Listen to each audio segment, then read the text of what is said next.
saya Imam. Jadi kembali lagi di segmen Flash News di hari Minggu ya, dimana kita akan membahas tentang berita yang mungkin bisa jadi ide investasi untuk teman-teman smart investor semua. Jadi ini sebelumnya saya mohon maaf ya kalau muka saya agak seperti ini ya, karena ini baru mau tidur mau sahur ya. Jadi untuk teman-teman semua yang lagi menjalankan ibadah puasa, semoga dilancarkan. Oke, jadi nggak usah panjang lebar lagi, langsung aja kita ke indeksnya. Target di minggu kemarin indeks itu adalah di 7150 ya, dan ini cuma diuji selama 3 hari ya. Jadi kita bisa lihat di 3 hari terus langsung breakout di 7.200-an. Nah, ini kalau misalnya bisa lanjut sampai ke 7.300 ya oke ya, tapi kita bisa lihat di sini ada gap yang harusnya diisi dulu biar enak naik ya. Kurang lebih seperti itu ya untuk indeksnya.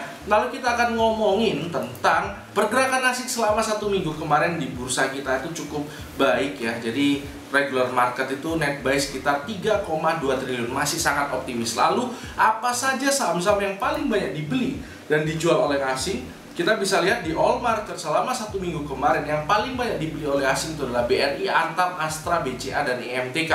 Sedangkan yang paling banyak dibuang adalah Adaro, SMMA, HIL, SIDO, dan LPPF. Itu adalah yang paling banyak dibeli dan dijual oleh asing. Nah, sekarang kita akan masuk ke berita emitennya. Nah, ini mungkin sebagian besar adalah berita dividen ya. Kita bisa lihat di sini Java akan bagikan dividen Rp 60 per saham. Ini kurang lebih sekitar 3-4% ya, dan juga kita bisa lihat di sini ada LPPF yang juga bagikan dividen sekitar 350 per saham, tapi 100-nya sudah dibagikan pada Desember 2021, jadi tinggal 250, sehingga perkiraannya nanti pada saat Mei nanti dibagikan kurang lebih sekitar 4%-an juga. Nah, berikutnya ada dari SMGR yang bagikan kurang lebih sekitar 172,64 ya. Jadi ini kurang lebih sekitar, kalau di harga sekarang itu sekitar 2,5%-an.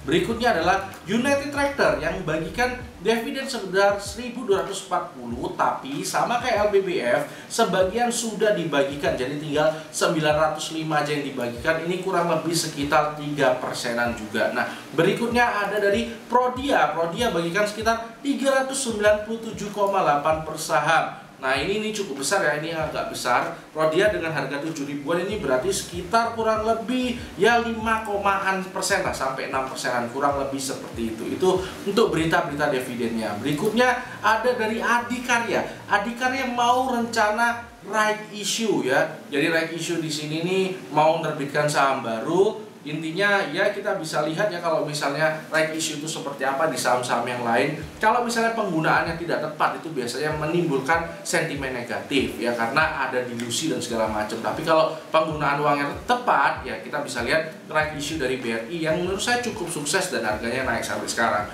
Nah, berikutnya kita bisa lihat dari SIDO muncul. SIDO muncul, salah satu pengendalinya itu melepas cukup banyak saham ya, yaitu dari PT Concordan Investment PT Ltd ya. Kita bisa lihat yang dilepas itu sekitar 17,14% dari sebelumnya 21,14%. Jadi kurang lebih sekitar 4%-an yang dijual di harga 900. Ini total penjualannya adalah 1 triliun. Tidak dijelaskan dengan detail ya alasannya kenapa, cuma karena mau divestasi aja katanya gitu. Nah, teman-teman cari tahu sendiri mungkin kira-kira seperti apa SIDO ini lewat gerakan bawah tanah ya, karena memang nggak di state jelas. Mungkin teori-teori konspirasinya bisa jalan di sini. Nah, berikutnya itu adalah dari Global yang pertama adalah Uni Eropa berencana larang batu bara Rusia. Wah, ini kalau misalnya dilarang, harga batu bara akan naik lagi, karena ini mengingat kemarin itu Rusia juga sempat ngancam-ngancam mau tidak mendistribusikan gasnya, sehingga ini adalah bentuk perlawanan dari Uni Eropa. Kurang lebih seperti itu. Berikutnya ada dari The Fed yang rencana mau menaikkan suku bunga lebih cepat. Yang tadinya itu biasanya dinaikkan 25 basis point, ini rencananya akan dinaikkan sekitar 50 basis point. Prefer ya, jadi lebih pilih itu sekitar 50 basis point. Tapi kita belum tahu. Ini dua berita global ini masih belum didilkan ya, belum clear. Tapi ini sudah isunya aja, kita sudah harusnya udah mulai tahu nih kira-kira pergerakannya bakal seperti apa saham-saham ke depannya. Nah, berikutnya kita akan ngomongin tentang komoditas, karena tadi saya juga sudah singgung batu bara. Yang pertama kita akan ngomongin nikel futures ya. Kita bisa lihat di pasar MCX ini, kita bisa lihat ini masih berada di rentang 24.000 harga nikel. Kemudian ada CPO yang ya mungkin ini bisa dibilang dead cat bounce, belum terkonfirmasi banget ini adalah rebound. Berikutnya ada dari natural gas yang wow, melejit sekali natural gasnya ya. Nah, terus kemudian ada dari batu bara yang kemarin itu sudah mulai rebound karena ada rencana sanksi dari Uni Eropa. Kemudian juga ada dari gold, kita bisa lihat masih di 1945 ya. Dan kemudian ada dari minyak WTI dan Brent yang masih sepertinya akan melanjutkan koreksinya.